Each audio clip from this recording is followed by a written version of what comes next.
Hi everyone, welcome back to our channel. कैसे हो आप लोग? आशा करते हैं सब लोग बहुत अच्छे, बहुत मस्त होंगे। हम लोग भी अच्छे हैं। और ये बोलने के लिए मैं काफ़ी टाइम से वेट कर रही थी एंड मैं आपको सच बताऊँ तो मैंने इतने वीडियोस बनाए, छोटे छोटे, मतलब 5-5 मिनट के, 2-2 मिनट के, इतने वीडियोस मैंने बना रखे थे डेली के कि आज तो पक्का अपलोड करूँगी, आज तो पक्का अपलोड करूँगी। बट एक भी मैं आज तक अपलोड नहीं कर पाई और मुझे वो डिलीट करने पड़े हैं। डेली ही बनाती हूँ कि मैं कुछ अपलोड करूँगी आज, बट वो पता है इतने मतलब डिस्टर्बेंस के साथ होते हैं ना कि मुझे एडिट करने का टाइम नहीं मिलता और फिर मुझे लगता है कि वो तो 2 दिन पहले का था, आज नया बनाती हूँ। सॉरी, चाय पी रही थी तो मुझे लगा आप लोगों से बातें करूँ। हमेशा मैंने आप लोगों से चाय पीते पीते बातें करी तो मुझे बहुत मज़ा आता था। खैर, ये देखिए पीछे जो है मेरा शूट करने का सामान रखा हुआ है। पेज पे आजकल टिकट अमकाबे में थोड़ा सा बिजी हो गई हूँ। शादी का सीज़न है तो थोड़ा सा टाइम उसमें ज़्यादा जा रहा है मेरा। बट मैं यूट्यूब को भूली नहीं हूँ और यूट्यूब मैंने हमेशा बहुत क्लोज रहा है, क्योंकि मैंने वहाँ पे बहुत लंबी जर्नी अभी शेयर करी है अपनी, और सबसे इम्पॉर्टेंट अपनी प्रेगनेंसी पूरी मैंने वहाँ पे शेयर करी है। तो वो मेरे लिए हमेशा एक ऐसा प्लेटफॉर्म रहा है जहाँ पे सब कुछ मेरा स्टोर है। समझ रही हूँ, मैं अगर कुछ देखना चाहूँ कल को कि जब मैं प्रेग्नेंट थी तब क्या फील करती थी और जब किशु हुआ वो वाला मोमेंट, सब कुछ मेरे पास स्टोर है यूट्यूब पे। तो मैं कभी उसको ऐसा नहीं सेकेंडरी नहीं रख सकती कि नहीं वो तो ठीक है बाद में करेंगे, ऐसा नहीं है। बस थोड़ा सा टाइम नहीं था। और दूसरी बात ये थी कि अभी देखो, अभी भी मैंने किशु को टीवी चला के दी है क्योंकि वो बहुत क्रैंकी हो रहा है, बहुत ज़्यादा। मतलब 2 दिन से इतना क्रैंकी हो रहा है ना कि आई कांट टेल यू। मुझे ऐसे लग रहा है कि कैसे कैसे मैं इसको संभालूं। मतलब मैं कल तो इतना फ्रस्ट्रेट हो गई थी कि मैं ऐसे रोने लग गई थी चेतन के सामने। मैंने कहा चेतन मैं इसको संभाल नहीं पा रही हूँ, बिकॉज ये इतना क्रैंकी गेट पे चढ़ के गेट खोल रहा है। मुझे नीचे जाना है, नीचे से अगर ये नीचे चला गया तो उसको ऊपर नहीं आना है और इसको नीचे बाहर जाना है। और सबसे बड़ी प्रॉब्लम मैं आपको बताती हूँ, पिछले 2 वीक से किशु की तबीयत ख़राब है। और उसको हुआ क्या था कि एक दिन हम नीचे, मैं किशु को साइकिलिंग करवा रही थी और ये मुझे बोला मम्मा बाहर जाना है। तो मुझे लगा ठीक है ये परेशान हो जाता है अंदर ही अंदर, इसको बाहर ले जाते हैं। तो मैं इसको बाहर ले गई। अब बाहर ले जाने के बाद में इसको जो है बोला मुझे स्टोर में जाना है, सामने स्टोर था, मैं स्टोर में भी ले गई। वहाँ पे इसने जाके आइसक्रीम को देख के बोला मम्मा आइसक्रीम। तो मैं खुद पिघल गई और मुझे लगा कि यार ठीक है उसको आइसक्रीम खाने खिला देते। मैं मोस्टली इसके लिए शुगर फ्री आइसक्रीम्स लेती हूँ और थोड़ी सी ही खाता है ये, और बॉक्स में लेती हूँ मैं, मतलब डिब्बे में लेती हूँ तो मैं जितना खिलाती हूँ उतना खाता है, ठीक है। अब इसने कॉर्नेटो उठाई और मुझे लगा कि यार ठीक है इसको पसंद आ रही है, लेने देते हैं। इसने ले ली और वहीं वो ठीक है वाली जो गलती मैंने करी ना, वो आप लोग कभी मत करना।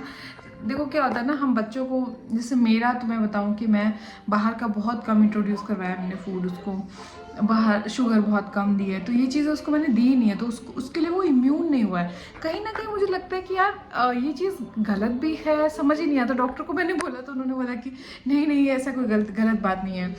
मैंने कहा सर ये तो मेरी गलत बात हुई ना, मैंने इसको बाहर की चीज़ों से खाने पीने की इम्यून ही नहीं करा, तो ये कभी खाएगा तो बीमार ही पड़ेगा। तो उन्होंने बोला कि ऐसा नहीं है, अभी वो एज नहीं है इसको इंट्रोड्यूस कराने की। आफ्टर 5 यू कैन इंट्रोड्यूस, और तुम उसको इंट्रोड्यूस करवाओ। और एक सेकेंड में इसको लॉक कर देती हूँ, यस। आफ्टर 5 तुम उसको इंट्रोड्यूस करवाओ, 5 इयर्स के बाद में, बट अभी मत करवाओ। तो हुआ यही था कि इसको इन्फेक्शन हो गया। उसने ज़्यादा खा ली थी, वो घर पहुँचते तो उसने काफ़ी खा ली थी, तो इसको इन्फेक्शन हो गया। इन्फेक्शन होने के बाद में ऐड आ गया, रुको मैं चेंज करके आती हूँ। तो इसको इन्फेक्शन हो गया। अब इन्फेक्शन होने के बाद में इसको तो इसको इन्फेक्शन हो गया था और फिर वहाँ उसको 1 हफ्ते तक एंटीबायोटिक्स वगैरह दी, सब कुछ हुआ, स्टूल टेस्ट वगैरह हुआ, काफ़ी चीज़ें हुई। फिर उसके बाद में क्या हुआ, थोड़ा सा नॉर्मल हुआ। तो एक दिन मैंने बाजरे की रोटी और कढ़ी बनाई थी, तो किशु को भी पसंद है तो मैंने इसको खिला दी। मैं सच बताऊँ, मतलब ये आपके अंदर ये बोलते हैं ना, ये शक्तियाँ आ जाती हैं। मुझे लग रहा था यार कुछ गड़बड़ ना हो जाए इससे, मतलब मुझे उस दिन लग रहा था, और इसको हो गई वो गड़बड़। इसको डॉक्टर ने बोला गैस्ट्रो, पता नहीं क्या तो कुछ नाम लिया उन्होंने, बेसिकली गैस बन गई इसको पेट में। और उसने 3 बजे उल्टी करना स्टार्ट किया रात में, और सुबह 6 बजे तक उल्टियाँ चल रही थी उसकी। फिर सो जा रहा, फिर उठ रहा है, फिर उल्टी, फिर सो जा रहा, फिर उठ रहा है, फिर उल्टी। ऐसे करके उसने कम से कम भी 5-6 बार उल्टी कर दी थी, मतलब वो 3-4 घंटे के बीच बीच में। हम जैसे ही 7 साढ़े 7 हुए, हम उसको लेके गए डॉक्टर के पास में। उसने इसको इंजेक्शन, उसने हमें पहले फ़ोन मैंने किया तो उन्होंने दवाई बताई, तो मैंने इसको दवाई ला के दे दी। चेतन सुबह 6:30 बजे जाके दवाई लेके आए और फिर उसको हमने दवाई दे दी, बट दवाई लेने के आधे घंटे बाद फिर इसने वॉमिट कर दी। तो फिर डॉक्टर ने बोला उसको हॉस्पिटल लेके आओ, उसको इंजेक्शन लगाएंगे। तो फिर उसको हम लेके गए, उसको इंजेक्शन लगवाया एंड फिर बहुत सारी दवाइयाँ दी। और डॉक्टर ने बोला कि 2 दिन बाद अगर उसको लूज मोशन होते हैं तो इसका वापस एक एंटीबायोटिक का कोर्स चलेगा। एक दिन नहीं हुआ, दूसरे दिन उसको लूज मोशन एकदम पानी के जैसे, मतलब फिर इसका एंटीबायोटिक का कोर्स चला। तो मैंने 3 दिन ही चलाया, डॉक्टर ने 5 डेज़ का बोला था, बट सच बताऊं पिछले 1 वीक से चल ही रहा था। और मुझे ऐसा लगा कि यार नहीं, अब बच्चे के लिए बहुत ज़्यादा हो गया, क्योंकि दवाइयों के बारे में मैंने पढ़ा, काफ़ी सारी चीज़ें थी। एंड तब से इसका मुझे लग रहा है कि इसका मूड है ना बहुत ही क्रैंकी टाइप का हो गया, और मुझे ऐसा लग रहा है कि इसको अभी स्कूल की बहुत ज़्यादा ज़रूरत है। हालाँकि मैं आपको बताऊँ तो मैंने इसका स्कूल में एडमिशन काफ़ी टाइम 2 महीने पहले ही करवा दिया था, बट उसके बाद से इसका जाना हो ही नहीं पा रहा। पहले हम बीकानेर चले गए, फिर मैंने इसको स्कूल भेजने का सोचा तो फिर उसको फीवर हो गई थी, अभी फिर ये बीमार पड़ गया। तो अभी मैं सोच रही हूँ उसको जनवरी से स्टार्ट करेंगे, जब उसका नया 3rd सेमेस्टर स्टार्ट होगा तब इसका स्टार्ट करेंगे स्कूलिंग। क्योंकि अभी फिर मैं सोच रही हूँ कि ठीक है, अब 1 महीना और निकालते हैं, उसके बाद ही स्टार्ट करेंगे। अब या तो उसको स्कूलिंग की ज़रूरत है, स्कूलिंग मतलब कि समझ लो, मैं नहीं चाहती कि ये जाके ABCD पढ़े, ये पढ़े, वो सो सब आता है इसको, कोई प्रॉब्लम नहीं है, पढ़ाने के लिए हम हैं। लेकिन मुझे ये चाहिए कि ये बच्चों के बीच में जाए, गैदरिंग करे, उनके साथ खेले, उनके साथ टाइम स्पेंड करे, इसको पता चले कि बच्चों के साथ खेलते हैं, ये करते हैं। यार पूरे दिन ये घर में सिर्फ मेरे साथ रहता है और उसको ये लगता है मम्मा और मैं दुनिया है, हमारी दुनिया से बाहर कोई है ही नहीं, और जो मिलता है वो थोड़ी देर के लिए मिलते हैं, फिर सब कुछ खत्म हो जाता है। तो मैं और मम्मा हैं जो हमेशा हर चीज़ में रहते हैं साथ में, तो उसको ये लगता है। तो मैं ये भ्रम इसका तोड़ना चाहती हूँ, और मैं चाहती हूँ ये दुनिया में जाए, थोड़ा घुले मिले, कुछ करे, क्योंकि अब हो गया ये 2.5 का पूरा हो गया, इसको 6ठा महीना चल रहा है, 6 मंथ कंप्लीट हो गया है, 2.6 का पूरा हो गया है, मतलब 2.5 साल का पूरा हो गया है, वैसे 6 महीने और वैसे 2.5, तो इसको 7 मंथ चल रहा है। तो आई जस्ट वॉन्ट कि अब ये थोड़ा सा घुले मिले सब। अभी मैं इसको छत पे लेके जाती हूँ तो बच्चे खेलते हैं, सब कुछ होता है, लेकिन फिर मुझे लगता है कि यार उनके साथ में ना सब बड़े हैं, इससे छोटे नहीं हैं, और जो छोटे हैं वो आपस में इधर उधर खेलते रहते हैं, उनको बड़ी जगह मिल गई तो वो इतना आपस में बातें तो क्या ही करेंगे, वैसा है। तो ये सीन चल रहा है। तो मेरी लाइफ में तो अभी ऐसी लगी पड़ी थी कि मैं इतना भाग रही थी, इतना भाग रही थी, समझ ही नहीं आ रहा था। अभी भी देखो उसको टीवी चला के दियो, और ये देखो ये फैला हुआ सामान, ये तो खैर जैकेट्स वगैरह तो किशोर को कहीं बाहर लेके जाती हूँ तो जैकेट पहनाती हूँ, घर आते ही उसको खोलनी है, तो बेड पे ही रहती है उसकी जैकेट एंड कैप। और ज्वेलरी का कुछ सामान है, कुछ पेपर्स है जिस पे मैं कुछ नोट डाउन करती हूँ, वो सब चीज़ें हैं शूट करने के लिए है, और ज्वेलरी तो अंदर पड़ी है। और काफ़ी अच्छा, काफ़ी प्यार दे रहे हो आप लोग टीका टमका को, उसके लिए थैंक यू।